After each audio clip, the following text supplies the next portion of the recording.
Welcome to episode 158 of Doctor Who Time and Space. a podcast, and not only that, a weekly podcast. Yeah, about some people's favourite show, Doctor Who. So, millions of people's favourite show. That's right. And it's good to be back this fine Saturday afternoon. It's sunny Saturday afternoon. It's good not to have any verbal interruptions on the theme tune. We can actually dance in peace to the theme tune. We can. It worked. For once, our technology is not... Oh, no, we spoke too soon. There it goes again. We've got sort of like... a problem is, if we were to do like an outtake show, it'd actually be longer than the actual set show, wouldn't it? We'd just put the same thing out again. Yeah, because usually something goes wrong in every single show. So, what do we have on this week's show?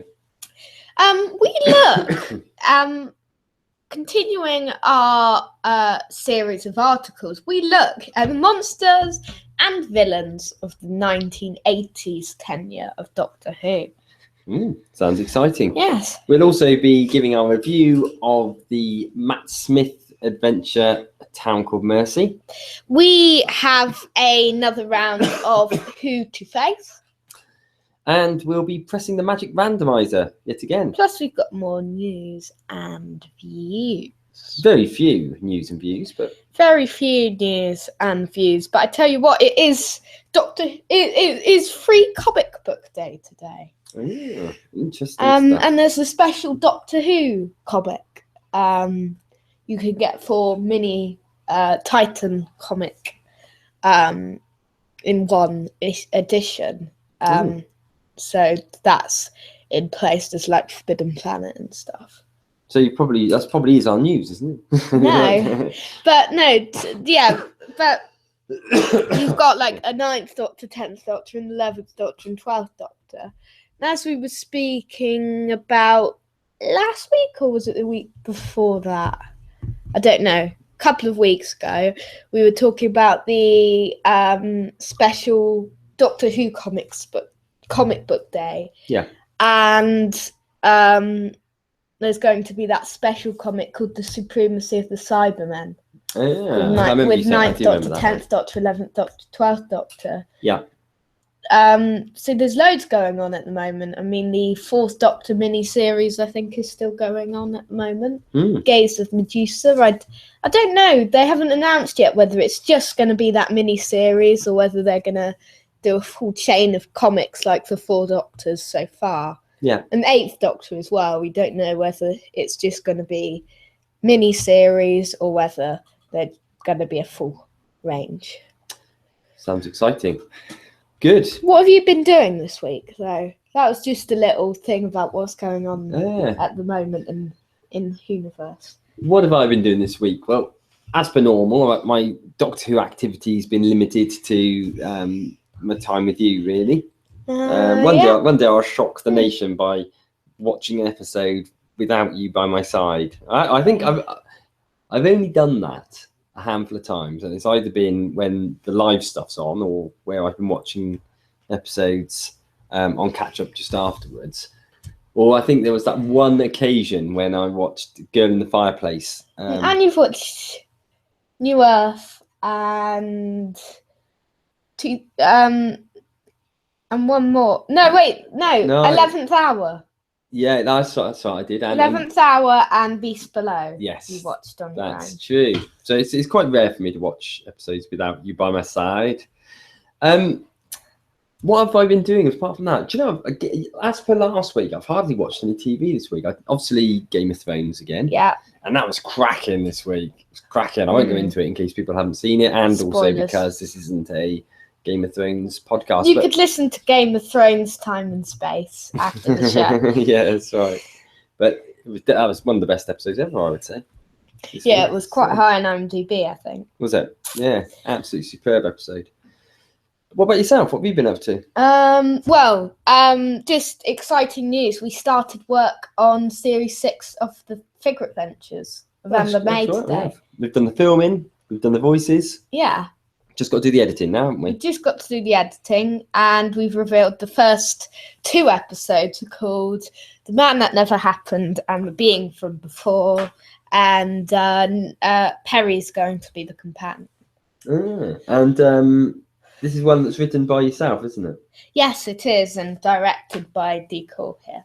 So there we have it. The 2 of us have done a story together for the first time since War and Death, which was the last episode. Yeah, I'm pretty confident. I mean, so far, I believe each season that we've done, we've managed to get looking and sounding better than the previous one, and I'm pretty confident that, judging on what we've done today, that we will have improved yet again. Yes, and Series 6 is going to be another series comprising of 13 episodes with Peter Capaldi's Doctor. Mm-hmm. Yeah. So have you been watching very much? Have you been watching anything Who related? Not really. No? Don't think so. So, I mean, most of the time we tend to sit and watch it together, don't we? Yeah. You've obviously not got any further on the arc. I was going to, but I don't know why I didn't. I forgot about it yesterday. What about Red Dwarf? You've been carrying on watching much of that? Yeah, I only watched a couple though this week. Been busy. Busy. Well, in that case, should we crack straight on with the news then? Yes, let me just get up the news. Up on the screen. As we were saying earlier, there is not really much news this week. Yeah. I'm figuring that we must be getting to the period soon where filming will start. And at that stage... That's in May, so... Yeah, so presumably we'll start getting a few ideas of perhaps some of the sort of creatures that we'll be seeing and stuff like that. You're bound Directors, writers, cast, titles. Yeah. We won't get many titles at this point, but we will get 1 or 2. Yeah, no, that's right. Before the full list of titles is announced. But soon it should be... announced a little bit about the series. Obviously, it would die down a little bit now because last week we did have that big news about the companion, Pearl McKee. Yeah, that's right. As Bill. Apparently, she had like a really significant increase in her Twitter followers straight after that announcement, didn't she? Which I guess is understandable. So, So, news. What news do we have? So, Big Finish have announced that their license is to produce Doctor Who and tortured audio dramas has been extended until 2025. Now, about this time last year, it was announced that it would carry on until 2020, I think. It's quite a long extension to the contract. Can you remember when we had that article about the 2020 thing? I'm nodding my head and thinking inside my head, no. Now it's 5 years since, and now it's 5 years more than that. It means 9 more years of audio adventures. That's fantastic, isn't it? So what does that actually mean then? So what sort of thing can we anticipate getting? Well, before I read what people have said, the forthcoming highlights from Big Finish include the return of David Tennant and Catherine Tate as the 10th Doctor and Donna Noble in the 10th Doctor Adventures on the 16th, I believe. Yeah, that's not necessarily a highlight from my perspective. I really want to listen to them. Yeah. There's so much anticipation from it. I'm sure for the majority of people, that's a fantastic achievement for Big Finish to get that. Because I imagine that may well be their most popular episodes that come out in terms of sort of interest. Do you think they'll come back, David Tennant and Catherine Tate, for a second series next year? I'm sure there will be the interest from the listeners. Yeah. If they can get them. But I mean, it's amazing, really, that they've managed to actually even get that, isn't it? Really, because it's quite an achievement. I would say. John Hurt returns as the War Doctor in a few new audio adventures, which we've already had 2 of those out. Yep. I think. Yep. Infernal Devices. I can't remember what the first one was called. And we've got the Chaos of War one, I think it's called. Chaos of War. Brilliant. Whilst the classic Doctors, as played by Tom Baker, Peter Davidson, Colin Baker, Sylvester McCoy, and Paul McGann, continued their regular adventures. Current spin-offs include Alex Kingston as archaeologist River Song, Gemma Redgrave and Ingrid Oliver as Kate Stewart and Osgood, and Christopher Benjamin, Trevor Baxter, and Dan Starkey as Jago, Lightfoot, and Strax. Jago and Lightfoot. And Strax. See, I mean, that's what they were doing together, weren't they? Yeah. Yeah, that'd be interesting, wouldn't it? It would be interesting to hear that. Yeah, I don't know. There's something got just great about the whole concept of Jago and Lightfoot. What audio series interests you the most? Difficult one. I like the idea of finding out more about John Hurt's War Doctor. Yeah, I like that, and it would be great to hear John Hurt. Yeah, I love the idea as well of Paul McGann adventures. Just because I think they sound really good actually, like Doom Coalition and Dark Eyes. I think it's just the ones that interest me the most are probably those Doctors that we never really got the chance to see very much. Yeah. So that's why the War Doctor and the 8th. And also, I'm intrigued by this whole idea that people seem to think that the Colin Baker stories are really good. So I'd love to do that, because I always feel a bit sad for Colin Baker, because he's great. He's lovely, isn't he? And I don't like the idea that people don't like his adventures so much. Do you think they'll ever get Matt Smith or someone? Wouldn't surprise me sometime down the line. Do you know, I don't really keep up with what people are doing. I haven't got the foggiest what Matt Smith's done since Doctor Who. He's done a few things. Yeah, but I reckon. Let's look up his IMDb account. Yeah. This goes into something completely different than what we were originally intending. Off on a tangent, as we do. Off on a tangent, and we. But we can, don't we? So, we can. I don't know. I mean, I'm not necessarily sure that Matt Smith. Oh, yeah. He was in Terminator in 2015, the Genesis. Was he? Okay. Yeah, I forgot about that. Pride and Prejudice and Zombies he was in as well. Okay.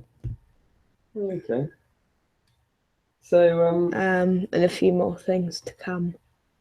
But actually not a huge amount since Who, is it? No.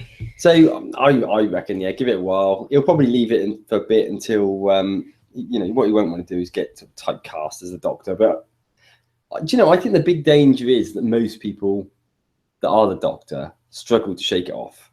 Yeah. Because it's such a big role, isn't it? Yeah, it is. So I think he will always be the Doctor in most people's eyes. Probably the one that's managed to do a lot of other things is probably David Tennant, isn't he, really? Yeah, he is. He's obviously, Broadchurch, blah, blah, blah. So, yeah. Anything else to comment on the Big Finish issue? So, should I read what some people have said? Yeah, I think people in the thing. Jan Patterson, who's the head of audio publishing at BBC Worldwide, said, "We are very much looking forward to continuing to work with Big Finish over the coming years. The high standards of their productions, quality scripts, impeccable sound design and music, and impressive casting that utilises some of the country's biggest stars are a reflection of the care and thought that goes into every audio." Big Finish's executive producer, Jason Hay Ellery, said, "It is very rare that a production company is given the luxury of being able to plan so far ahead. Thanks to the faith placed in Big Finish by the BBC, we can look forward to many years of story progression and real character development for the Doctors and their companions. We are excited about what the future holds and look forward to the next decade of adventures travelling in time and space. Nicholas Briggs, who as well as executive producer also voices the Daleks, said, "It's been great with me all my life in one form or another. So it's truly delightful for me that the good old BBC has given us permission to carry on space-time travelling." Producer David Richardson added, "It's such an honour for us to tell new stories to the worlds of Doctor Who and Torchwood. The possibilities truly are endless. The potential for ideas is infinite. It's a wonderful feeling when we have been doing this for 17 years, yet we have only just begun, and the best is yet to come."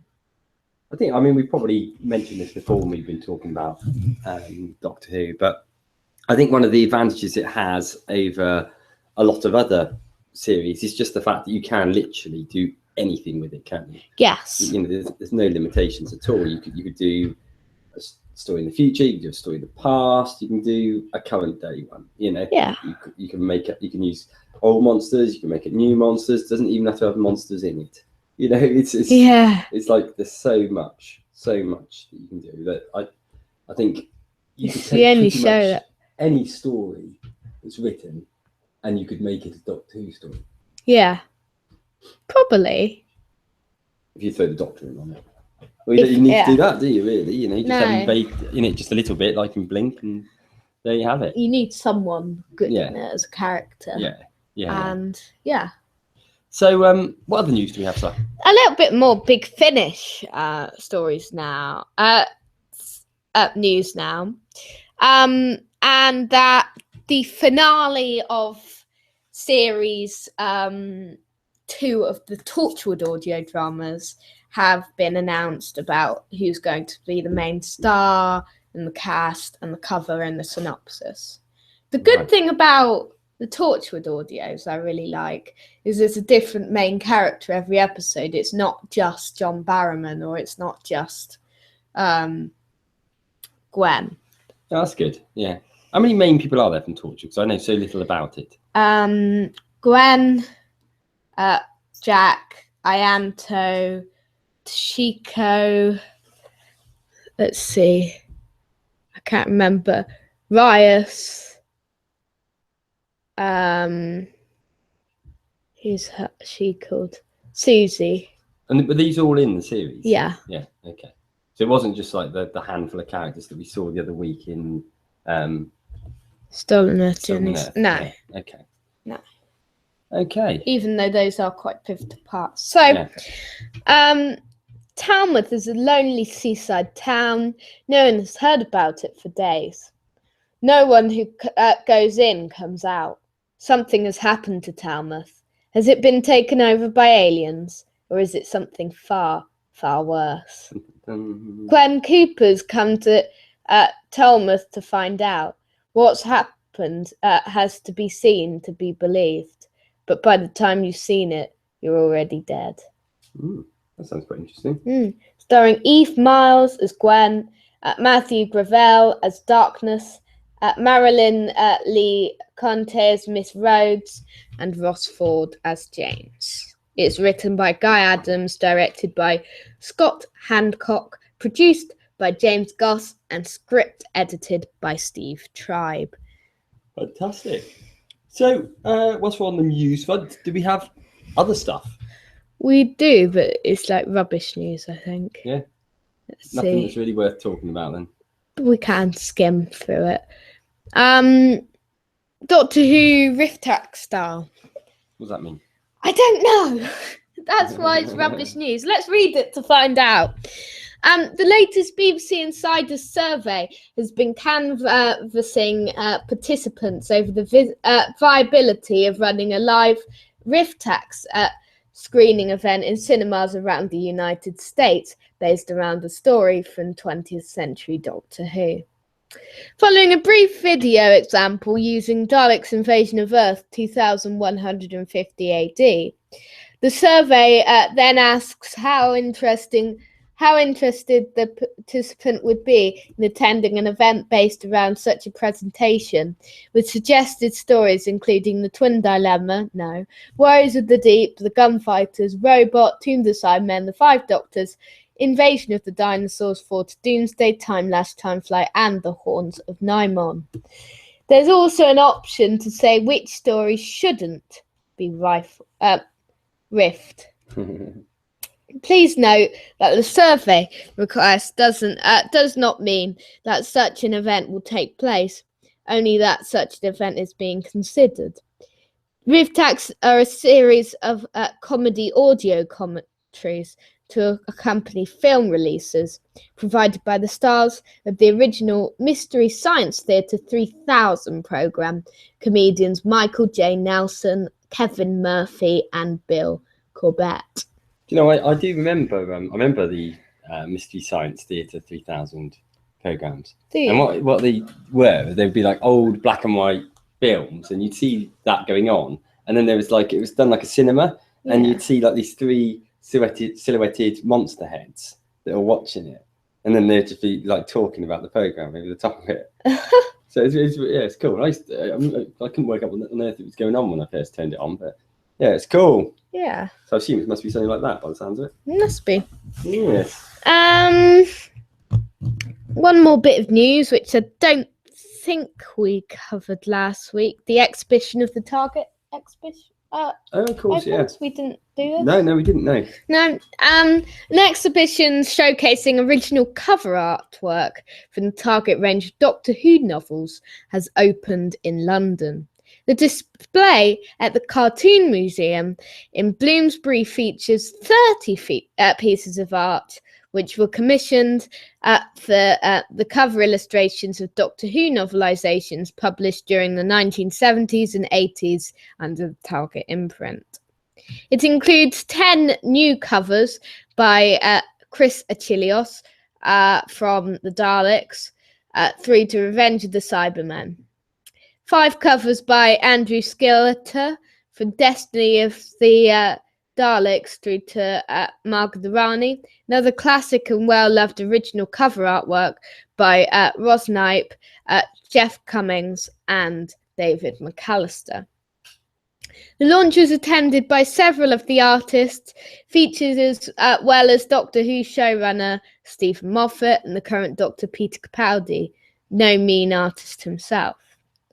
The exhibition was the brainchild of Doctor Who brand manager Edward Russell, who told Doctor Who News, just like we're reading this from, he was delighted by the response to the display of the artwork.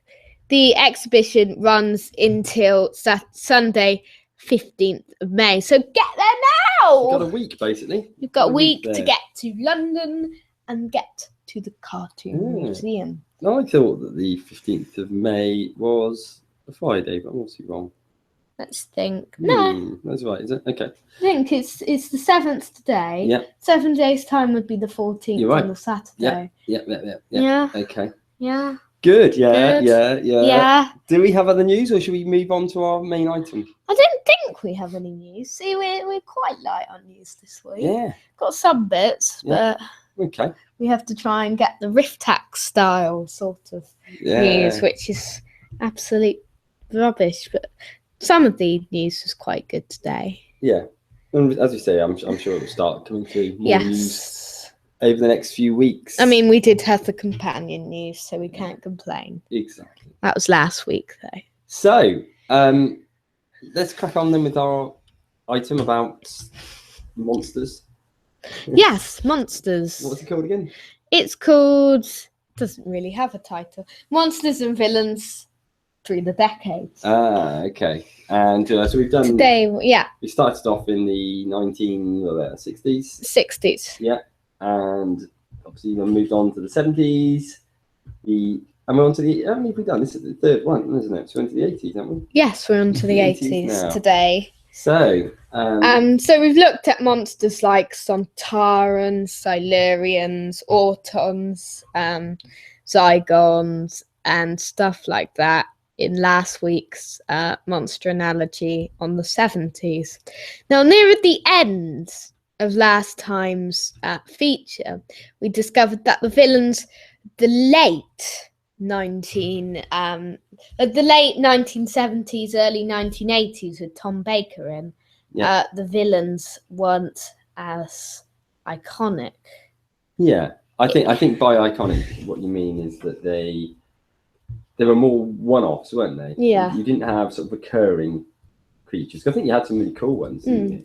I mean, let's start with the first ones. Argolians, most people wouldn't have ever heard of. No, I do remember the Famasi though. Yeah, I do. These sort of weird bug creatures. Yeah. Marshmen are quite iconic. Yeah, I love the Marshmen. Me too. I can't remember the episodes. I can't remember whether it's a good episode or not. Which one is it again? Full Circle. Full Circle. Okay. Good or not? It's quite good. Yeah. It's an all right one. Yeah. Yeah. And when we went to the Bournemouth Comic Con, one of the attendees, and I can't remember which one it was now. It was it Kate Stewart's actress? Gemma Redgrave. Was it Gemma Redgrave that was talking about the Marshmen? Yeah. Gemma Redgrave's going to do an audio, I think. Yeah.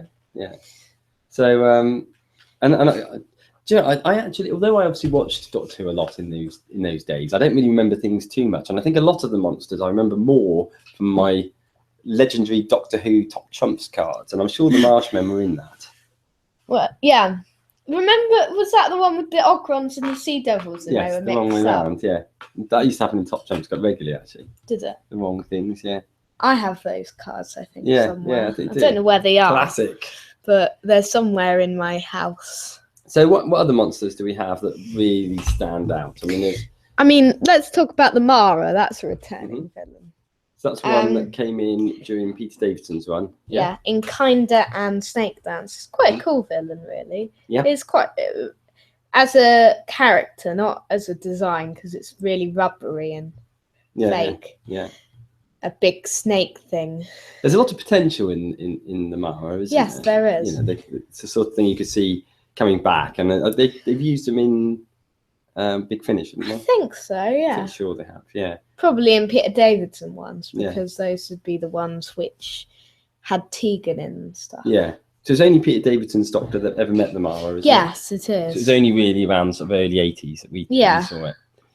The other one, I think probably came from the episode after the first appearance of the Mara, which was the Pteroleptals. Yes. That we saw in The Visitation. And then we saw more recently, very briefly, in Series 8, Time Heist, where there was just a picture of a pteroleptal. So if you are a New Who fan only, you would recognise that. But there was something quite cool about that, wasn't it? I like that sequence anyway. Yes. What else do we have that really sort of jumps out? Black Guardian. Black Guardian, okay. Black Guardian is one of the quite cool Doctor Who villains. A humanoid, really. Yeah. Humanoid, not a human. Yeah. And you've not seen episodes with Black Guardian, and have you? I don't think I have. No, not that I remember. But he's quite a cool villain. I mean, he's appeared in the Armageddon Factor, Mordrin Undead, Terminus, and Enlightenment. Yeah. So yeah, we really need to watch that trilogy, because that's when Turlo's really bad, I think. Okay. Well, that's who knows? Maybe it'll come up in the randomizer when we press that magic button. Yeah. The other one we talked about a little bit the other week, of course, is the legendary Merca. Yes, everyone loves the Merca. Probably the most rubbery monster of all time, but there's something really, really good about it. And of course, the other great creatures from this time, the Androgums with their big fluffy eyebrows. Yes, Androgums. Yeah. Shockeye. Yeah. I mean, remember when the second Doctor becomes an Androgum? Yes. That is most. It's a very, very great scene. Yeah. You know, Two Doctors. We've reviewed it on this podcast. Have we reviewed it on Behind the Sofa? Yeah, we have. Yeah. Yeah. It's a good episode, but it's very comedy-like and not necessarily a good episode. I like it. I do too. I really like it. But you're right. It is very comedy-like. What about Seal? He's a mentor, is it? Yeah, he's a mentor. Yeah. He's not mental, but he might be kind of. He's kind of mental. Yeah, he was quite good, wasn't he? Like He a was in little it twice, slug sort of actually. thing. Yeah. Don't scroll down yet because I wanted to So. look at some of these villains. Yeah. But yeah, I like Syl. Yeah. And there's another one of Syl's race, I think. I can't remember what they're called. You haven't watched Vengeance on Varos? No. No. So he was all part of the Trial of the Time Lords era, yeah? Is that right? He was in Vengeance on Varos. Yeah. And he was in Trial of the Time Lord Mind Warp, I think it's called. So Vengeance on Varos isn't part of Trial of the Time Lord? No. Okay. That's the beginning of Colin Baker's after Attack of the Cybermen. Ah, right, okay. Sheriff Jack. Sheriff Jack, yeah. At the end of Peter Davidson's era, most people would remember him because Case of Androzani is one of the best episodes in fans' eyes. Yeah, certainly really high up, isn't it, on the overall Dorm listing? Yes, it is. Yeah. What do you think of him? Because he's a great villain. He's cool, isn't he? He's got a sort of like pantomime villain nature about him, isn't he? Very OTT. Yeah, it's sort of like a sort of a stereotypical mad person, I guess. Yeah, is he a one-off? Do you think? Yeah. Could he return in the future? He returned in the Bigger Adventures, didn't he? He did. So yeah, he did die at the end of Case of Androzani. Spoilers. Yeah. No, I don't think so. I think he's a one-off. One-off, even though Case of Androzani is a brilliant story and a well-known one. What else really stood out from this period of time? Let's name things like the Borad, quite a cool, creepy sort of villain. It's quite scary. I was going to say, he's got a bit of a mangly face going on, hasn't he? Yeah. Vervoid. Yeah. Cool, probably known by people. Yeah. Candyman. Candyman. He's just great, isn't he? Let's talk about the Candyman. What do you think about Candyman? Candyman is ridiculous, yeah, and very. I mean, I sort of like him in a funny sort of way, but he is ridiculous, and it's sort of very typical of how poor Doctor Who was probably at that point in time. And Doctor Who was very poor at that point, apart from Curse of Fenric,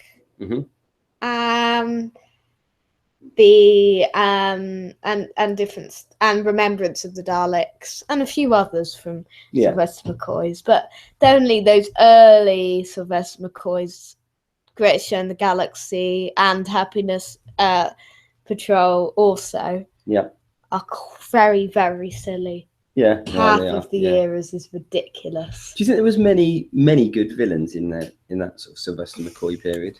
And that's the Destroyer. The Destroyer is a cool villain. Yeah.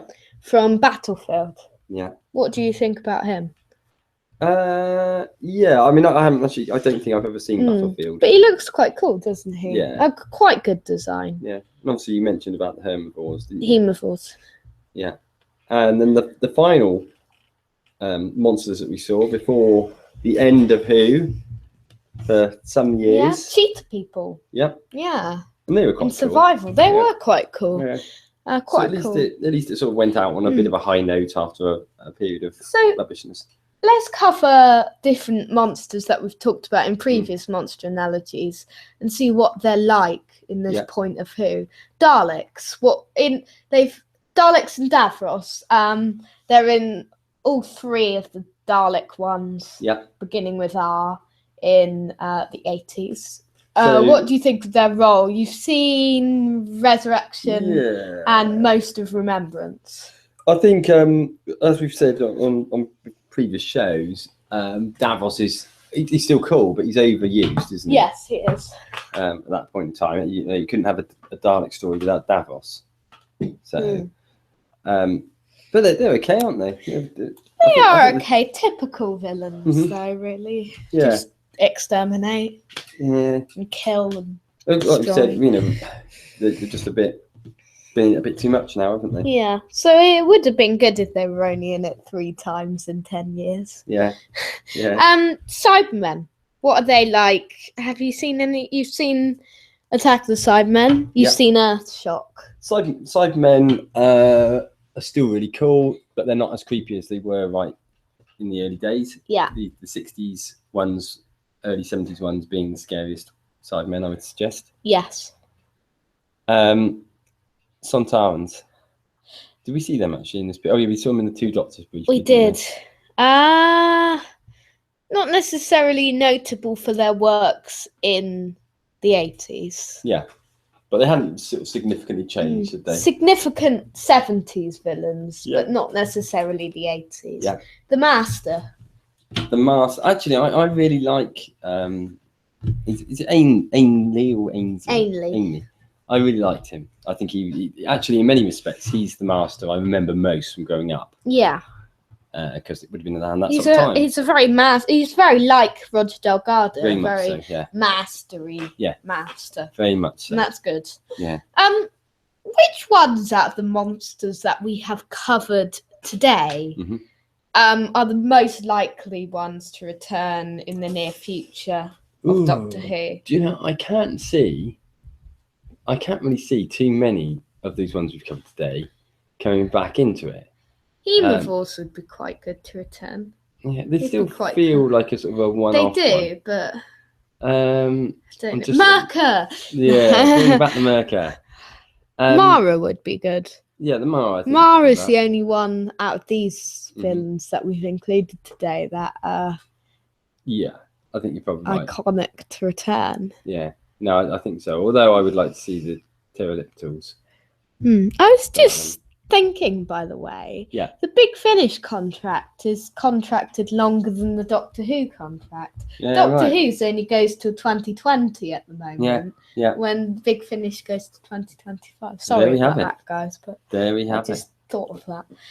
So, what one's your favourite out of those villains? Out of these villains, in terms of look or in terms of action? Both. In terms of look, I'll tell you what I do really like, and I don't remember this episode, you might do, the monster from Terminus, Garm, that sort of dog-like head thing with red eyes. I can't think of that monster. It just, that sort of reminds me of the dreams I used to have when I was a kid, and it's quite terrifying. What about dog yourself? things? Yeah, I used to have a dream about being chased by people with animal heads. So. I personally like things like the Hemovores. I quite like the look of them. They're quite cool. Excellent. Good. Yeah. Well, does that bring us to the end of that item? It does bring us to the end of that item. Okay. So next up, what's next on the show? A review. And this week we are reviewing the 11th Doctor story, A Town Called Mercy, starring Matt Smith, Karen Gillan, and Arthur Darvill. Brilliant.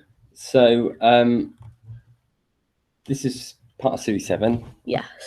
It was selected from the randomizer, the magic randomizer. Yeah, so it's part 1 of Series 7. Yeah. Part 1. Oh yeah, so I'm with you. Yeah. Because it was split into 2 halves. I thought you meant it was the first episode, but no, it's not. Yeah. It's the 3rd episode. So in terms of a brief synopsis, so whilst they were intending on going to the Day of the Dead festival in Mexico, Dr. Amy and Rory instead find themselves at a small American frontier town called Mercy. Doctor is immediately puzzled by what looks like a sort of ring of stone and wood that goes right round the whole of the town's border, and also the fact that there seems to be electricity running through the town, even though it's sort of 10 years or so too early. There's this mysterious character roaming around outside of the town of Mercy, who we call the Gunslinger, and he uses sort of alien weaponry and threatens anyone that's trying to leave the town, and blocks basically the town from getting any supplies from anywhere else. So he's sort of like starving them out, really. The Gunslinger is demanding that the town of Mercy hands over the Doctor, who we initially assumed to be our Doctor. Excuse me. But actually we find out there's another Doctor, and who's also a humanoid, and he's being hidden in the Marshal's jail. He's called Carla Jex, and he was meant to have crashed on Earth previously, and he was rescued by the town. And in doing so, he then sort of tried to actually help out the town in terms of ending things like a big cholera outbreak and stuff like that. However much good he's actually done for the town of Mercy, the natives are getting a bit restless. Town's food supplies are nearly running out, and basically everybody wants to hand over this Jex guy to the gunslinger. So I think that's probably all I need to really mention, mainly because I didn't want to give away the spoilers in it. So.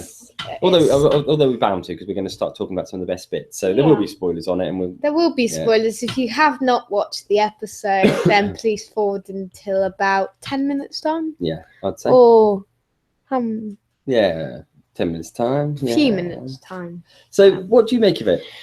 This episode. I really like Town Called Mercy. Mm-hmm.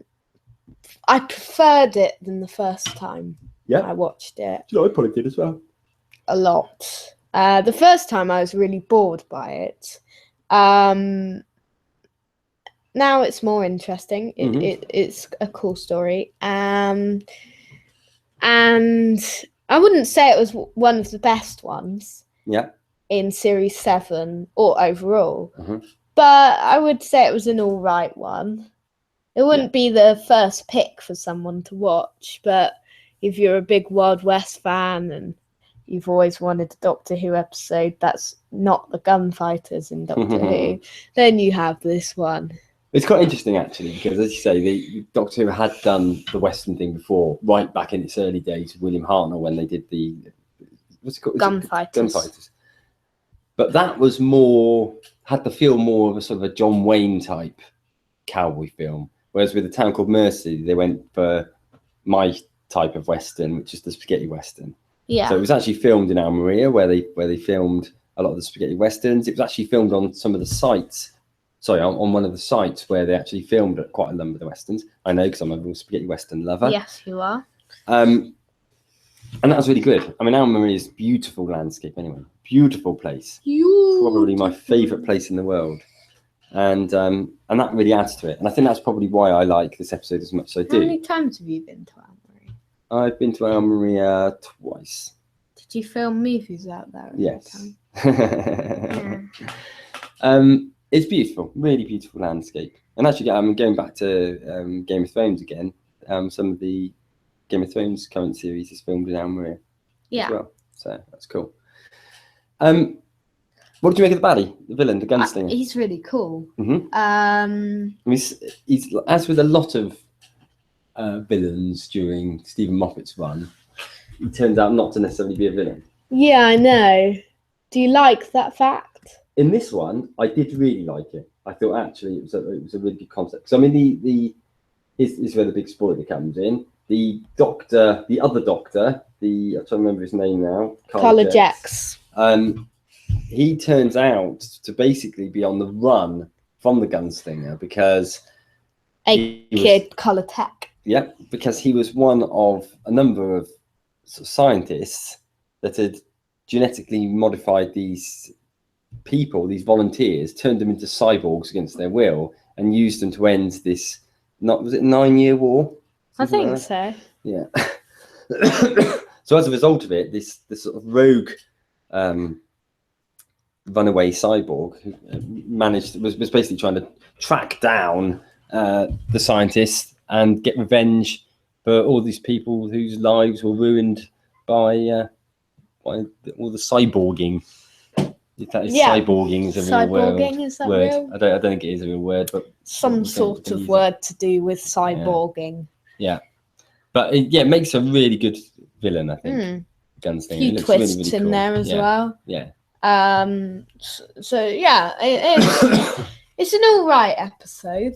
Yeah, I really like it. It's one of those more light-hearted ones, isn't it? Yeah, not one of the best ones ever, as I said, but definitely not one of the worst. Yeah. What did you make of Matt Smith's Doctor in this episode?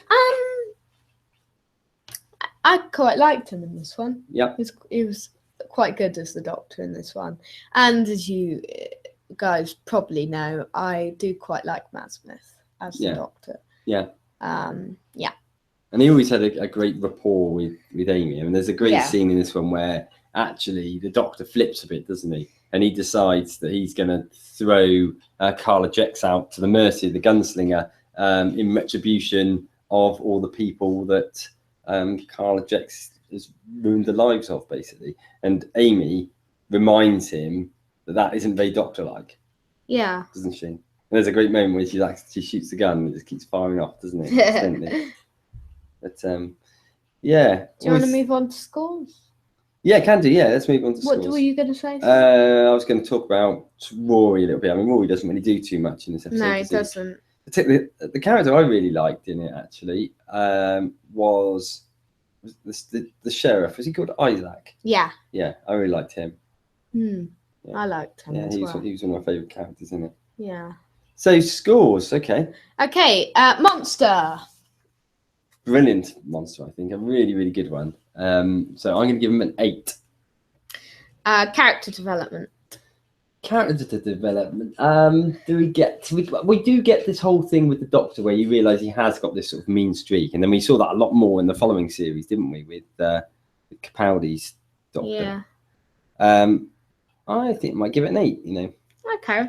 Did you give the Monster an 8? Yeah. So, yeah. Pace.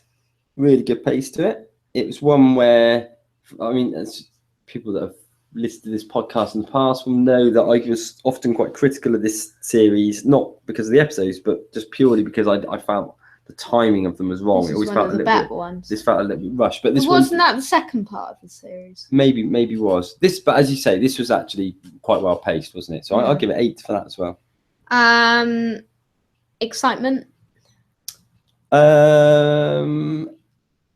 It's got these exciting moments in it. I wouldn't say necessarily excitement was one of its stronger points. I'll give it a 7 for that, I think. And overall? I'll give it an 8.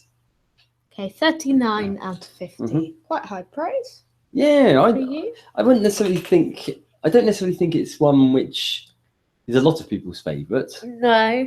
But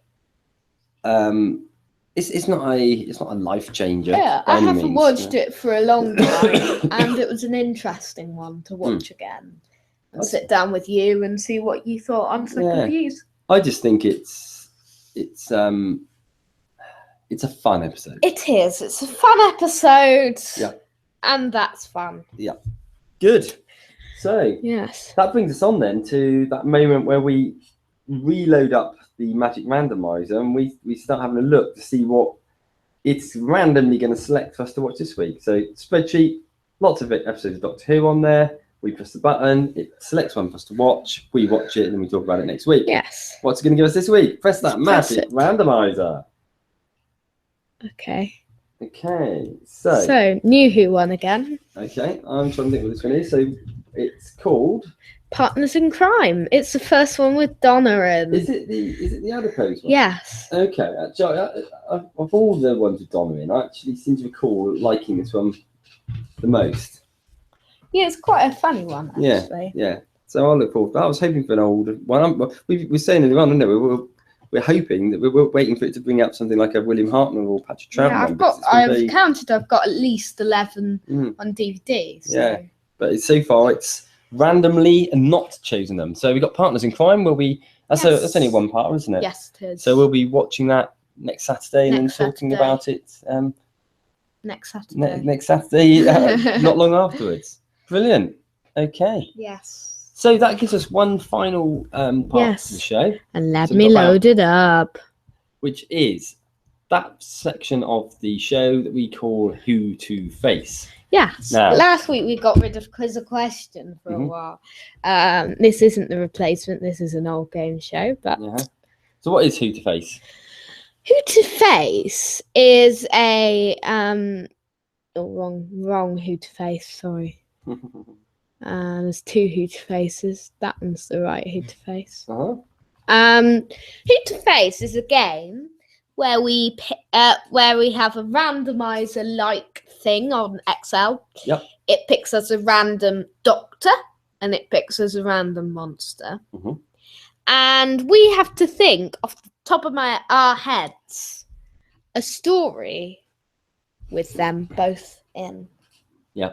So we give like the basic skeleton of the story, Yeah. don't we? And title. Yes. I'm going first this week. It's always hard for the first person. So, shall I press the button? Yes. Okay, so You we may. have. Okay. Okay, we have the 9th Doctor. And the Saturnines. Well, I have no idea what they are, so I need to find pictures. From Vampires of Venice. Oh, is it? Okay, yeah, I remember them. Yeah. Okay, right. Okay. So over to you. So this one's called The Mind Vampire. Okay.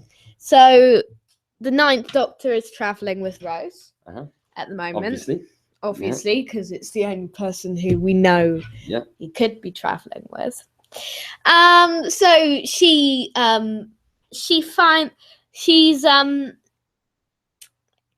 really tired. She feels like she's she's fainting and stuff like that. She's really ill, and she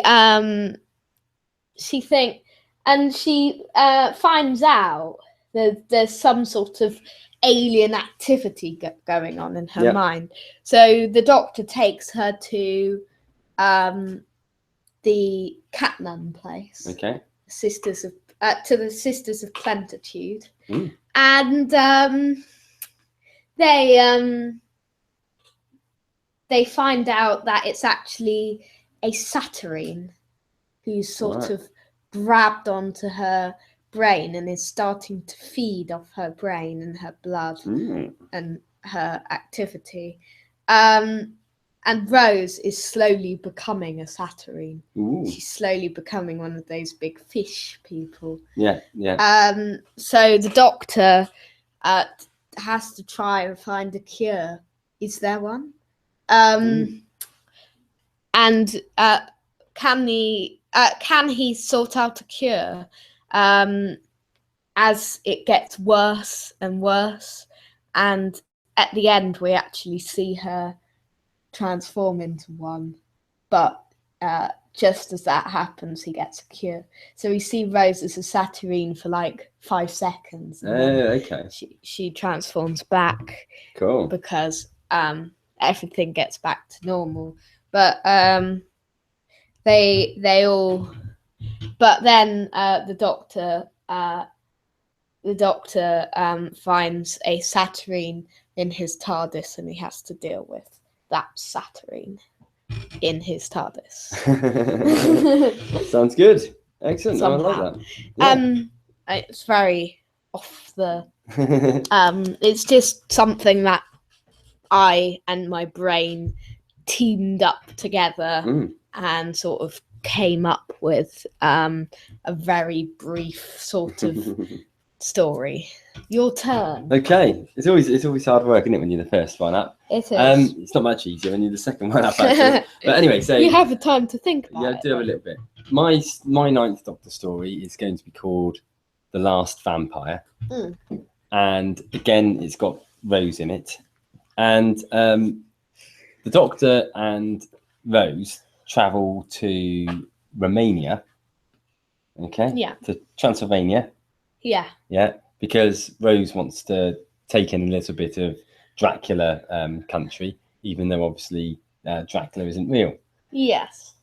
But as they get there, there's this traveling circus, sort of like a freak show sort of thing. And the guy that runs, or there's one of the sort of circus people who claims to have the actual Dracula as part of his circus. And he's basically got this cage with a Saturnine in it, in a sort of vampire type form. And he basically claims that, or he tells the Doctor that he actually recovered him from the waters of Venice. See? Yeah. So, because if you remember rightly, the male ones were actually they in the were. water, weren't they? So this is like the last surviving one, as far as he's aware.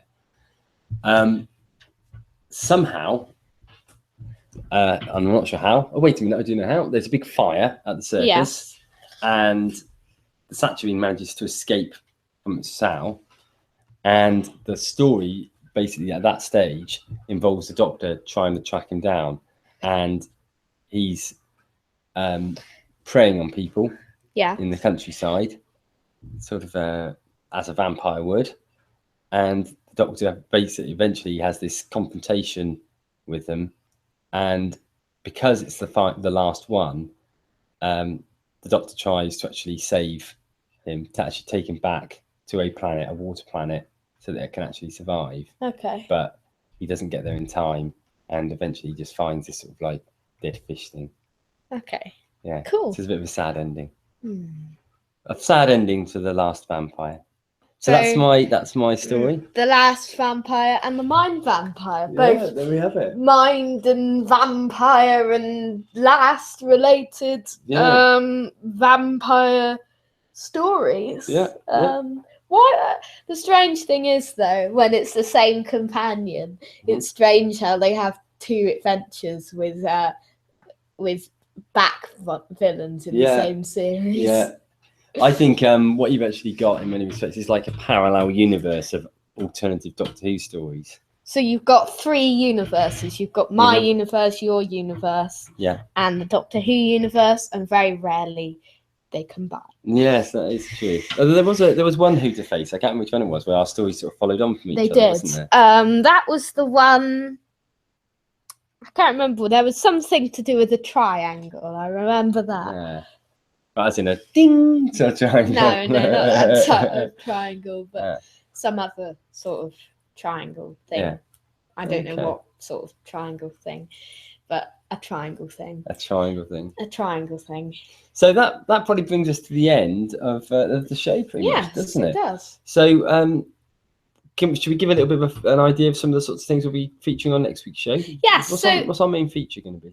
Next week it's episode 159. We are going to be talking about the monsters of the 2000s. Do you want to do 2000s and 2010 separately, or as one? Separately, maybe. Okay, so 2000s next week. Yeah. And we will be looking at all of the monsters and villains and stuff like that. Yeah. From that period of Doctor Who, and analysing them, looking at what ones we want to return and stuff like that. Yeah. So New Who fans rejoice, we won't be talking about Classic Who. Classic Who fans, boo. And we'll keep up that New Who theme when we talk about the David Tennant era Doctor Who episode, Partners in Crime. We will be looking at more news. Hopefully there'll be some good news. The only good news we got really this week was the Big Finish extended license. So maybe we'll get filming. We should start getting something coming through like that, shouldn't we? We've also got a new section coming to the show, have we not? Yes, we have. Yeah, which we've called at the moment, until we come up with a better name, 3-minute rant. Yeah, we are going to put up a timer. Yeah. And I'm going to choose a topic for Deco, and Deco's going to choose a topic for me.